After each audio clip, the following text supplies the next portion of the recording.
From the National Catholic Register, this is Register Radio, bringing light and clarity to the news and topics that affect your life. Flannery O'Connor shares the big screen with some of her most memorable short story characters in the new indie film Wildcat. O'Connor scholar Jessica Hooten Wilson gives her take on the film and what animates the Catholic 20th century writer's prophetic imagination. Then we turn to discuss the implications of the Biden administration's new interpretation of Title IX, which redefines sex discrimination to include a student's self-asserted gender identity. Franciscan University of Steubenville's president, Father David Pivonka, joins us to explain why Franciscan University has pushed back against the rule. I'm Jeanette DeMello, Executive Director of the National Catholic Register and Catholic News Agency, and I'm your host here on Register Radio. Wildcat is a film that was released in select theaters on May 3rd. It's a biopic on a period of Flannery O'Connor's life when she was working to become a great writer but was challenged in her plans by a lupus diagnosis. The film was directed and co-written by Ethan Hawke, and his daughter, actress Maya Hawke, plays Flannery. The film shows how Flannery O'Connor's work was animated by her Catholic faith, and also how her writing in the Southern Gothic style examined questions of faith, morality, and suffering. Our guest today is Jessica Hooten Wilson, who has studied O'Connor's life and writings. She is the Fletcher Jones Endowed Chair of Great Books at Pepperdine University in California, and she's taught at the University of Dallas. She's published 8 books, and her most recent one, published this year, is Flannery O'Connor's Why Do the Heathen Rage? A behind-the-scenes look at a work in progress. Jessica, I am so grateful to have you on the show with us today. Yes, thank you for the invitation. So I watched the film. I enjoyed it myself, and I know that you did too. You wrote a column at Christianity Today with the headline, Wildcat is as unsettling as Flannery O'Connor would have wanted it. An interesting analysis, and you talk about how the film was about as scandalous as some of her short stories. What do you mean by that?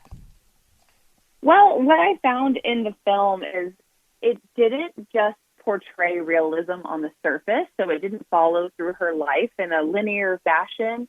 Mm-hmm. Instead, it was focused on the art. I think the way that Flannery herself put her art before anything in her life. Even famously, when she went to Lourdes to heal her bones from lupus, she instead said, I prayed for my book, not for my bones. Mm-hmm. And I think that the film does that as well. I think it is constantly putting her art at the forefront, the way that it integrates with her life and the way that it looks at the style. It's kind of experimental. It's focusing on the freakishness, on things that are kind of not distasteful to the palate, but maybe a little unsettling. Right. Jarring. Yeah. So many times it's jarring. So the movie itself, it's about her. And as I said, Maya Hawke plays her. And it at times, though, it kind of suddenly you find yourself watching a part of one of her short stories. But it's the same characters, right? So Maya Hawke will play another character. And it can be a little bit confusing, and some people have described that as a drawback to the film. But I think that is a part of her nature too, was to kind of jar you. Why did O'Connor do that? What was her point in that kind of jarring and unsettling way? In fact, I mean, she prays about this. Help me get down under things where you are, right? Why? Right. For Flannery, she was always wanting to get at the eternal things that were happening. She was looking metaphysically, or some people have described her work as sacramental. So what are the things happening on the metaphysical plane when what we see and experience has to do with our 5 senses? So her work was always trying to get down under that. And in order to do so, a lot of times she was asking her readers to pay closer attention, to see things like a sun and not just see the sun as we empirically know it or the sunshine, but kind of see it with like a medieval eye, with an eye towards enchantment. The sun is also our sign in the east, our reminder of hope, our drawing heavenward our eyes. And so I think this film is trying to do the same kind of thing. It's trying to get readers to look closely to pay attention in the same way that when you read a Flannery O'Connor story, after you finish, you have to go back and read it again to read it well. This is the kind of film that demands you watch it once and then you want to watch it again because you really want to pay attention to what was happening.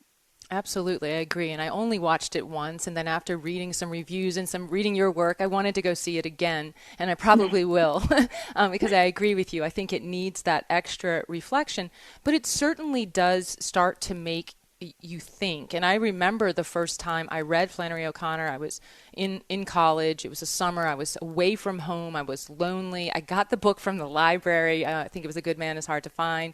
And I just remember being pierced by it. And my experience of it was that it was about piercing love, like that that Christ could pierce us with his love. And so I very quickly and easily got her mystical sense and became, just loved her work and still enjoy picking even the ones I've read before over and over again. Not everybody feels that way. Is there a key for people to understand Flannery? I think the key has to do with what you were talking about with being pierced by her work. I think that she is wanting people to have a different imagination about pain and suffering. And when we think in terms of our immortal life rather than the here and now, which is often focused on our pleasure and on our happiness, but we think more in terms of being refined. T.S. Eliot talks about being refined by fire. I think that's what Flannery O'Connor's work was trying to do. And so if we can come around to the idea that this fiction is in some ways purifying us, or the pain has a purpose, and she's not trying to torture us, she's trying to help us have a paradigm shift. She's trying to move us towards a greater understanding. And that whole process, learning is painful. The greatest things we learn a lot of times force us to be uncomfortable and to change. And I think that that's what she's aiming at. Right. And this movie really helps you to see that experience of pain and suffering in her own life. I mean, she had great ambitions. And she was, hoping to be in New York as a writer. She, was able to study and tutor under some of the best at that time frame, and really had high hopes. And this lupus diagnosis is what brought her back to Georgia, living under her mom's roof, around people who really didn't understand her art or what she wanted to accomplish. Now, if she was in New York, she would be around a lot of people who didn't understand her faith either, and it shows that. So suffering was a key in her own life, right? Yes, absolutely. I thought the film did that incredibly well, especially how they overlaid the prayers. While you're seeing her story and you're getting to hear the things that she's praying, because she herself prayed, Lord, grant me the grace to be able to handle the suffering. Absolutely. And there's the really compelling scene where her diagnosis, her lupus is really bad, and it's prohibiting her from kind of living the way she wanted to live. And she's talking to a priest, and you see her vulnerable. And really, in much the rest of the film, you don't see her so vulnerable. You see her because she had a great wit. She was sharp, a little jagged, but you see her vulnerability, and it's really, really beautiful.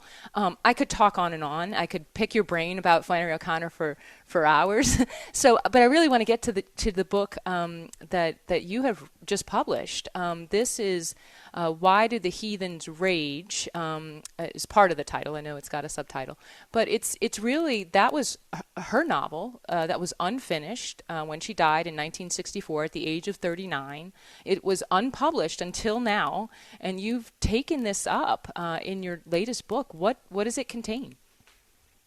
So this is really, it's a collection of the fragments that she left behind, but what I tried to do is to put it in the story of her life. So there's some parallel in a sense with the film, trying to integrate her life with her fiction, and I'm doing something similar with her unfinished work. What was she reading between 1960 and 1964? What was happening in the headlines? What was happening in her world?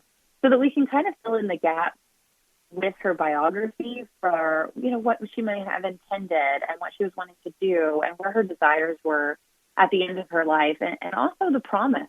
What could we have seen from Flannery O'Connor that we didn't get because lupus took her too soon? And instead kind of imagining and wondering those things from the fragments of her third novel that she gives us.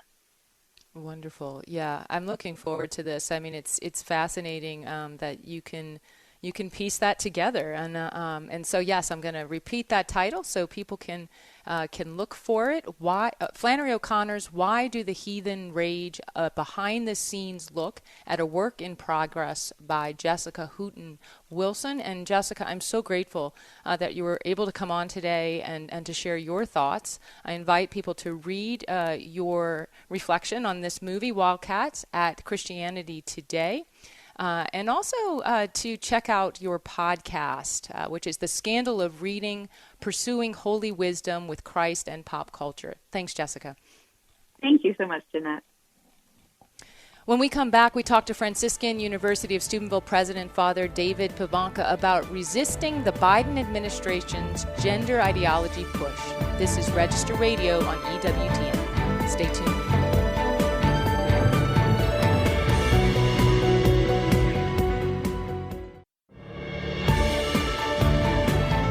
Let's return to Register Radio on EWTN. Welcome back. I'm Jeanette DeMello, Executive Director of the National Catholic Register and Catholic News Agency, and I'm your host here on Register Radio.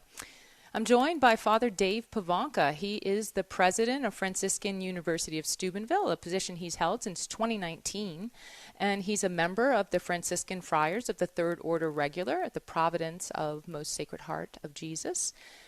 He was ordained a priest in 1996, and Father Dave and I are alumni of Franciscan University, and I'm quite proud of his leadership there and very grateful to have him here today. So, Father Dave, welcome. It's my pleasure, and I'm quite proud of all you're doing as well, so this is going to be great. Thanks so much. So, let's see. Well, lots of news, lots of university news in the headlines these days, and I think one that directly touches upon Franciscan University and really a lot of colleges should be concerned about this. Is President Joe Biden's his Department of Education has issued new regulations on April 19th.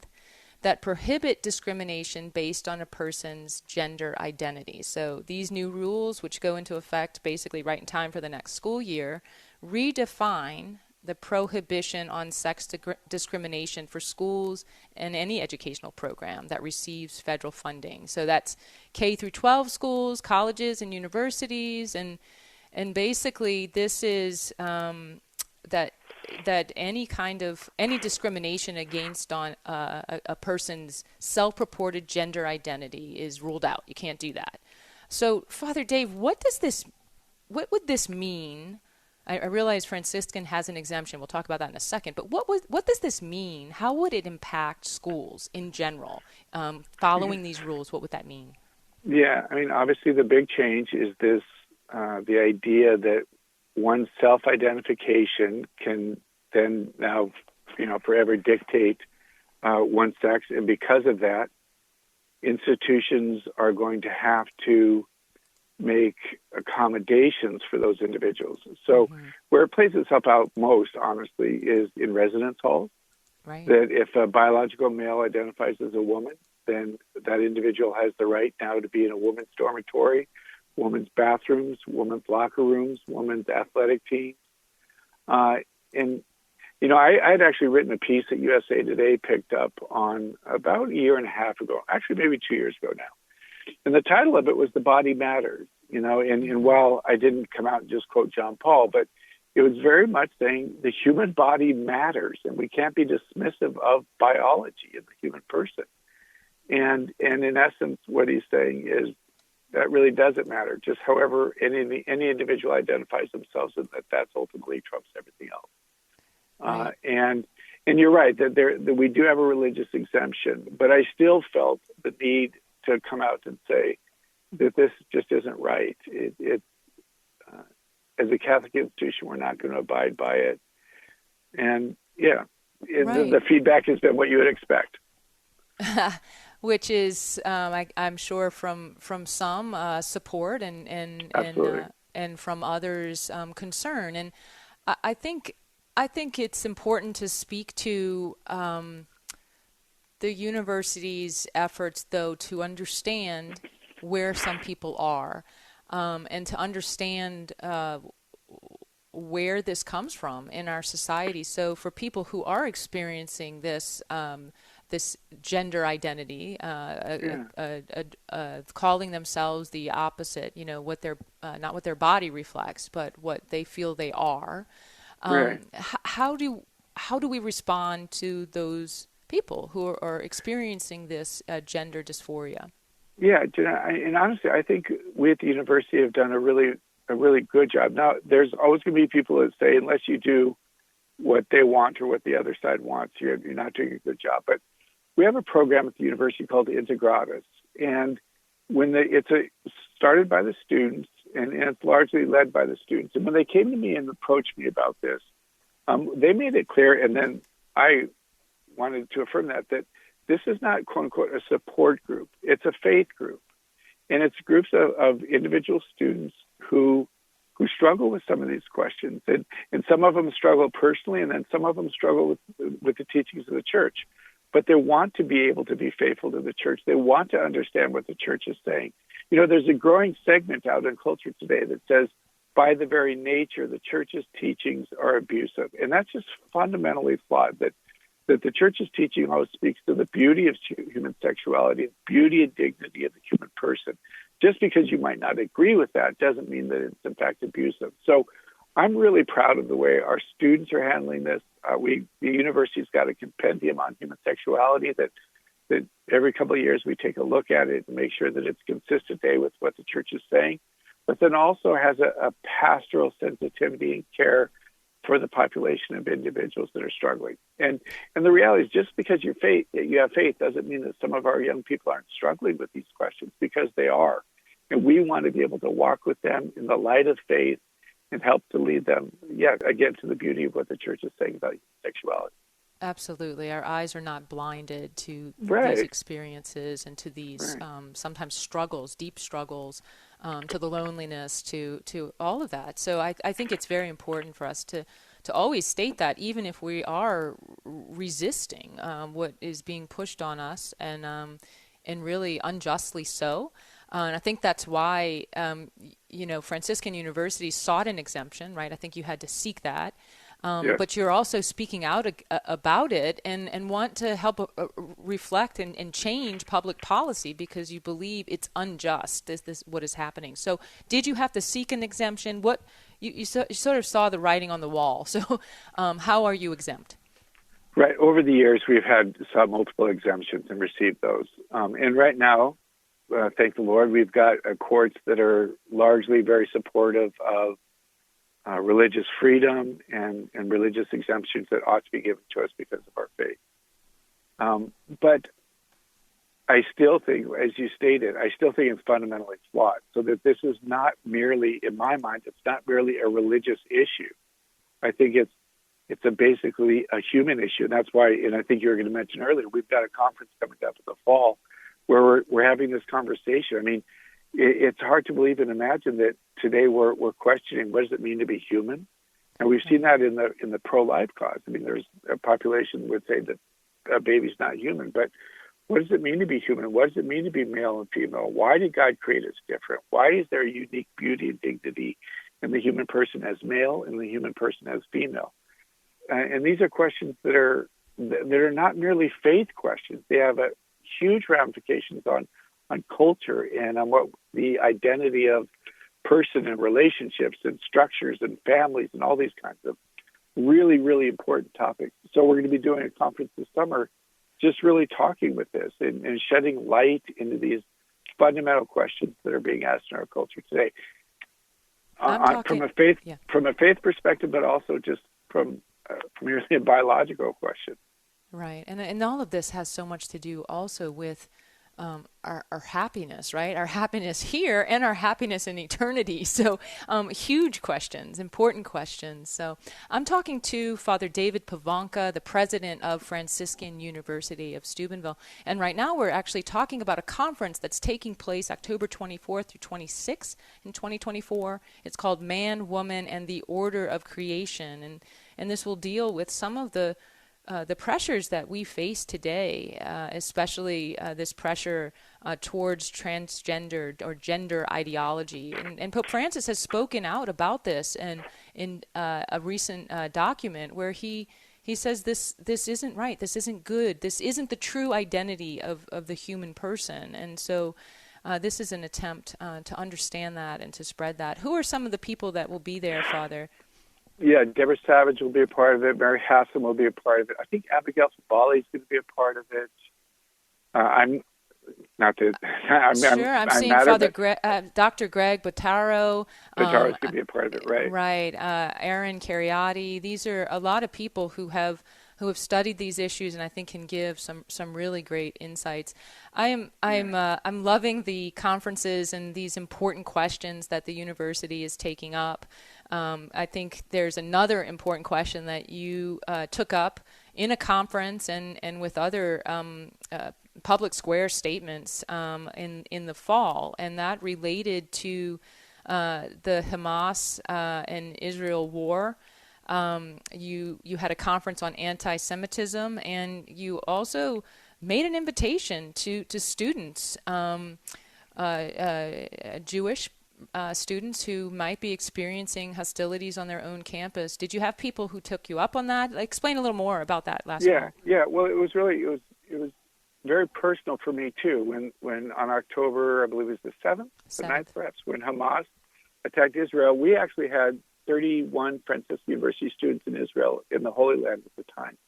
And as a president, had a great concern for their safety. Thank the Lord we were able to get them out safely. But when I was watching what was going on campuses across the United States, to be a college student and not to feel safe on your own campus just seemed inconsistent with me. So what we did is we made a simple offer. We said, if you don't feel safe on your campus, we'll have an expedite transfer portal that allow you to come here. Long story short is we did not have any students take it up as of yet, but we do have a student who's going to come in the fall and get a graduate degree with us. Interesting thing that's come about from this, though, Jeanette, is we've actually had faculty reach out to us and say, the Jewish faculty that say that they don't feel comfortable at the university that they're at. They also don't feel comfortable teaching some of the things that they've been teaching for decades because of the tenor of higher education in some of these institutions right now. So we've gotten a lot of feedback from it. And my hope, honestly, was that other schools would adopt this same invitation. That didn't quite go as I had hoped, but that's okay. We did what we felt we were supposed to do. Right. And so as you're looking at other colleges, college campuses, university campuses, and the stress and the tension they have experienced now for a month intensely, where these protests have kind of taken over. I mean, encampments, they are really, in a way, halting normal activity on school campuses, and have had to be cleared away by police, and it's really reached a climax, right? It has. It's been happening? Interesting. Yeah, it's interesting living with friars of different ages. It's really one of the great blessings of being in a religious life. And some of the old friars are like, this is the 60s revisited, these same images. But it's a lack of respect for decency of the institution, of their classmates. I mean, it's so disruptive to what's going on.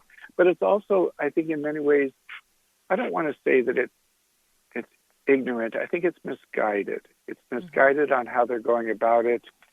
And ultimately, I think it's a cause without a real passion. I think it's just something that a large population, not all of them, but a large population of the young people are just getting drawn into it and really don't understand what they're doing.